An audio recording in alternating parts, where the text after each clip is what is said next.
대한민국 60년을 맞아 KBS 1텔레비전이 특집 프로그램을 마련했습니다. 남북관계에 영향을 미쳤던 크고 작은 사건들, 이를 통해 통일로 가는 남북 60년 역사를 재정립해봅니다. 역사가 움직인 순간들 4부작. 2부 절대자의 시대, 3부 승자와 패자, 4부 세계화의 경륜. 진정한 민주공화국을 위한 우리의 과제는 무엇일까? 이를 통해 대한민국의 역사를 되돌아봅니다. 대한민국은 민주공화국이다 2부작. 1부 제국에서 공화국으로, 2부 헌법 정신을 묻는다. 세계 속 대한민국의 위치는 어디쯤일까? 각종 국제지표를 분석, 우리가 나아갈 방향을 생각합니다. 특별기획 1부, 우리는 몇 등입니까? 새로운 60년의 출발점에 선 대한민국. 과거에 대한 반성과 미래에 대한 희망을 얘기합니다.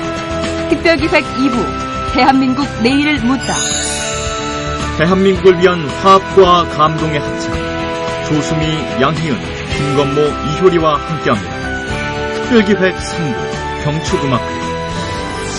대한민국 60년 특집 프로그램에 많은 시청 바랍니다.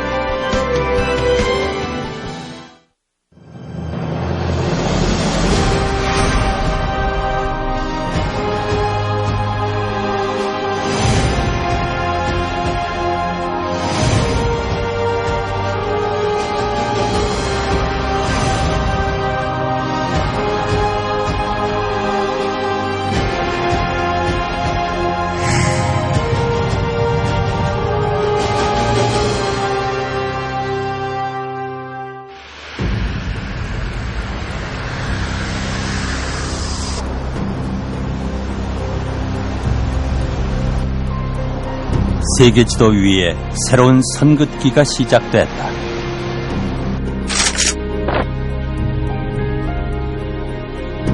대립되는 이데올로기를 가진 세력들이 나치 제거라는 하나의 목적으로 연합했던 2차 세계대전. 이들의 관심사는 새로운 세계 질서를 어떻게 재편하느냐였다.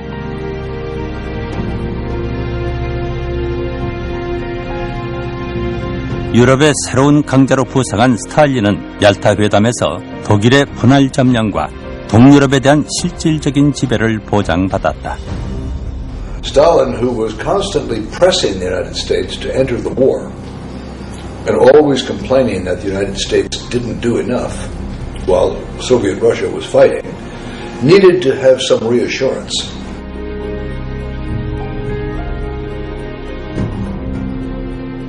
대일본전 참전의 대가로 소련은 아시아에서도 자신의 영향력을 확장할 수 있었다. 소련은 일본의 원자 폭탄이 투하된 이틀 뒤에야 대일전에 나섰다. 그 대가로 러일 전쟁에서 잃은 영토를 돌려받을 수 있었다. The mistake was, of course, in granting the Soviet Union an equal status in determining the outcome of Asia, especially with respect to Korea. And of course, after 6 days only of war in the Far East, and that's all it was for Stalin, he had his hands on North Korea. 소련의 태평양 함대는 온기 나진에 상륙했다.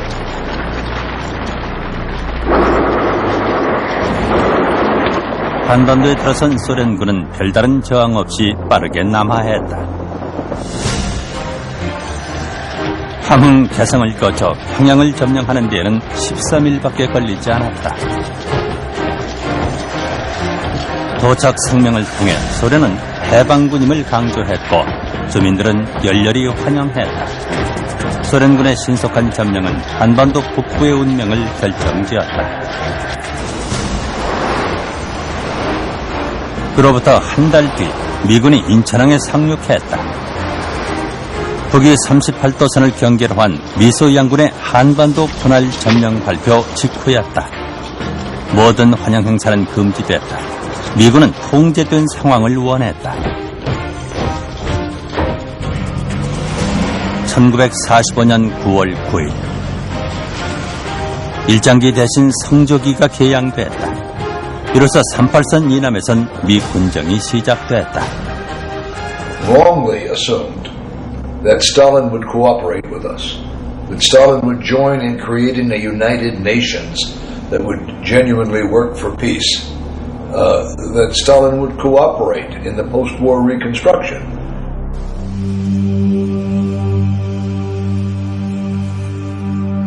유럽에서 그랬던 것처럼 미군과 소련군이 한반도의 38선에서 다시 만났다. 유럽에서 승리의 축배를 함께 나누었던 미소 양군은 여전히 연합군의 동기처럼 보였다. 그러나 그것은 두 강대국이 나눈 마지막 평화였다.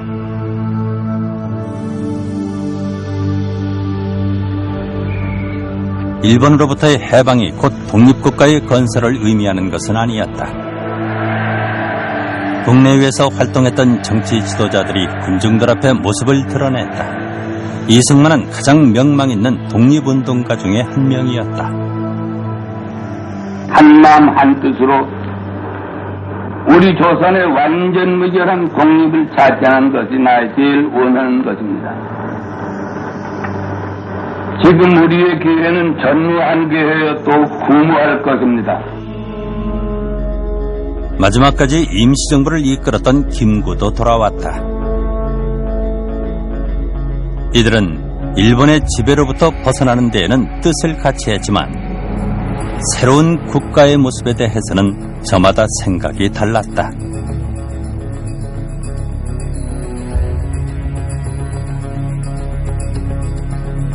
(1945년 12월) 모스크바에서 날아든 한반도 신탁통치 소식은 한반도를 결정적으로 둘로 갈랐다. 반탁의 한 목소리를 내던 좌익 계열은 돌연 신탁통치 지지로 급선회했고 좌우익은 서로 대립했다. 그때 분위기는 우익보다는 좌파가 비율로 따지면 3대 7 정도도 안 될까 할 정도로 우익 쪽의 활동은 좀 초기에 미비한 셈인데 자기가 아주 적극적으로 체계적으로 이루어져가지고 아마 해를 밀 때쯤에는 상당히 활발한 활동도 다 하고 있습니다. 급기야 반탁을 주장하는 우익과 모스크바 결정을 지지하는 좌익은 대규모 충돌로 치달았다. 신탁 통치를 둘러싼 내부 분열이 좌우의 뿌리 깊은 갈등과 반목의 출발점이 됐다. 38선이 그어지기 전에는 없었던 일이었다. 정말로 상상할 수 없는 혼돈의 시기였습니다. 이념적인 대립, 그리고 참 물리적 충돌, 도처에서 일어나는 참 폭동, 무정부 상태, 미 군정이 치안을 유지하고 하면서 있었습니다만 경제는 말할 것도 없고요. 38선 이북에서는 33살의 김일성이 유력한 지도자로 등장했다. 소련은 대대적인 환영식을 통해 김일성을 주민들 앞에 내세웠다.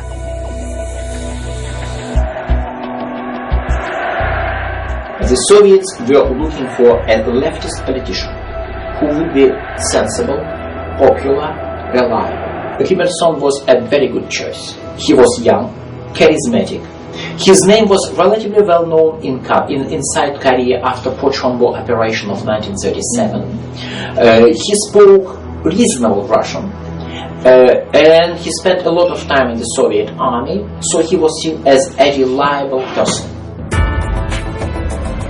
김일성이 임시인민위원회 위원장이 되면서 소련의 결정은 그를 통해 수행됐다. 이로써 38선 이북은 하나의 목소리를 냈다. 임시인민위원회는 급격한 사회개혁을 단행했다. 개혁의 골간을 이룬 것은 무상몰수, 무상분배의 원칙 아래 시행된 토지개혁. 토지개혁이 대중의 지지를 얻기 위한 것이라면 주요 기간산업의 국유화는 사회주의로 가기 위한 동력과 자원을 확보하기 위한 것이었다.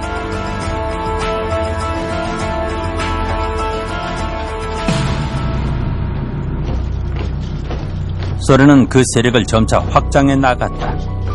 폴란드, 헝가리 등 동유럽 대부분의 국가들이 소련의 위성국으로 전락했다.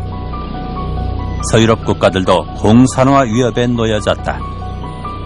Soviet Russia moved slowly but very carefully, not with military force, but by subversion and pressure on Hungary, on Poland, on Romania, on the states of Eastern Europe, and gradually absorbed them behind the Iron Curtain. It was clear that Stalin was trying to continue some sort of world revolution as a result or as an aftermath of World War II. 유럽은 철의 장막에 의해 동서로 분단됐고 자본주의와 공산주의의 대결이 시작됐다.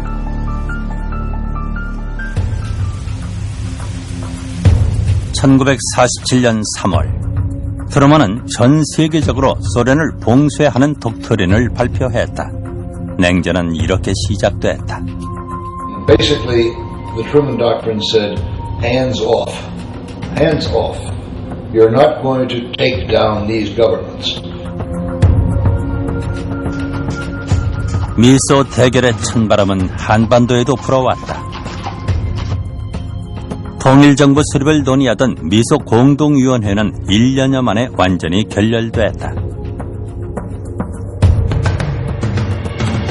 소련은 대표단을 철수시켰고 미국은 한국 문제를 유엔으로 넘겼다. 한반도에서의 미소 협력은 이제 기대할 수 없었다. 이승만은 현실론을 택했다. 공산주의의 확산에 맞설 남한만의 자유민주정부 수립을 주장했다. 김구는 통일정부 수립을 희망했다. 그러나 그 희망은 이루어질 수 없었다. 이승만 박사는 미국에 오래 계시고 이래서 국제정치에 밝았다고요. 그러니까 국제정치에 비추어 볼 때 국제정치를 판단하는 통찰력이 빨랐다고요. 아, 이건 안 되겠다. 벌써 이북은 단독 정부를 세우고 있다 하는 걸 알기 때문에 정업 발언을 하면서 불가피하다 하는 것을 말씀을 하신 거예요.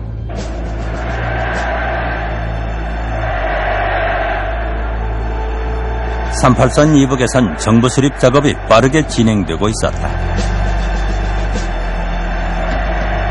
1947년 11월엔 헌법제정위원회가 구성돼 사회주의 헌법 초안이 마련됐다. 1948년 2월엔 조선인민군이 창설됐다. 2만 7천여 병력을 가진 군사조직이 완비된 상태였다. 조선민주주의 인민공화국 수립을 위해 앞으로 나아갑시다. 조선인민의 성적인 조선인민군 만세. 조선민족의 사당자이며 우리는 조선 군대와 조선 인민과 그 위대한 정대가 가는 자월수 만세. 조선민주주의 인민공화국 수립 만세.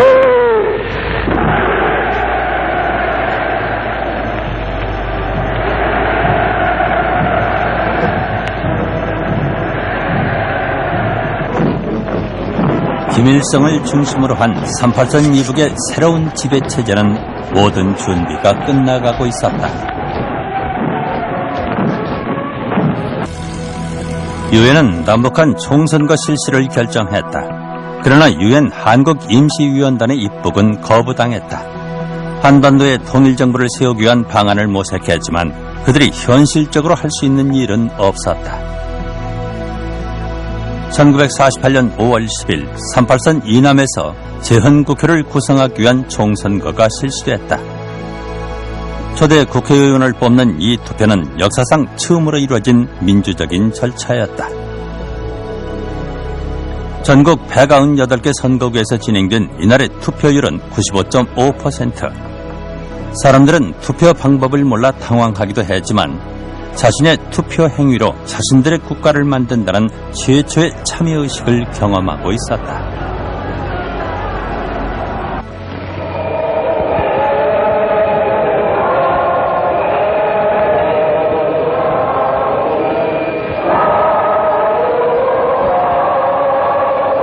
(5월 31일) 재헌국회가 열렸다.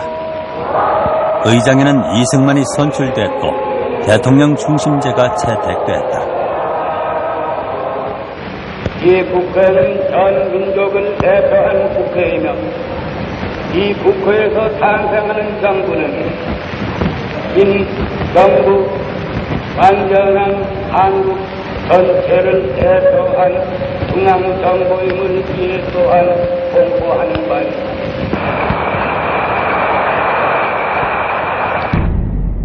이날 재헌국회에서 제정된 헌법은 대한민국 정체성의 근간이 됐다.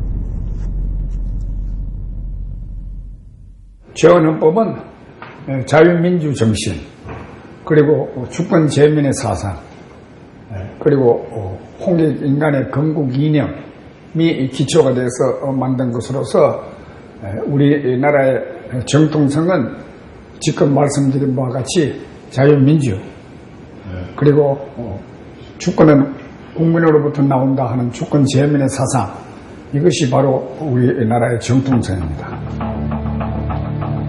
7월 20일 헌법에 따라 대한민국 초대 대통령 선거가 실시됐다. 국회의원에 의한 간접선거였다.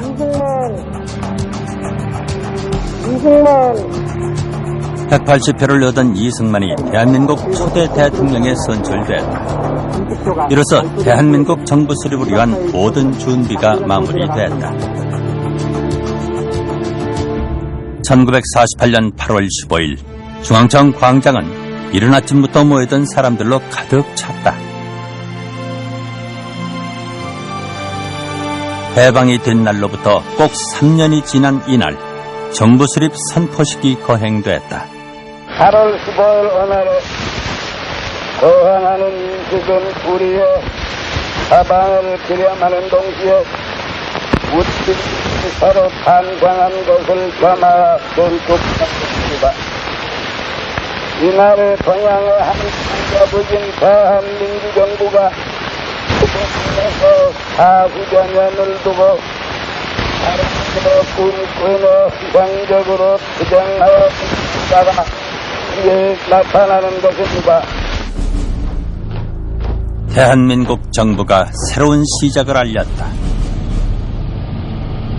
만 3년간의 미군 정시대는 막을 내렸고 유엔은 대한민국을 유일한 합법정부로 승인했다. 참 통일정부가 되지 않은 것은 안타까운 일이지만은 그러나 이제 나라의 주권을 되찾는다. 그리고 이제 그 나가는 길이 공산 노선이 아니고 민주, 자유민주 노선을 나라의 국시로 삼아가지고 나간다. 이런 독립은 참으로 오늘의 발전을 이루기 위한 그 터전이 그때 마련됐다. 이렇게 볼 수 있습니다.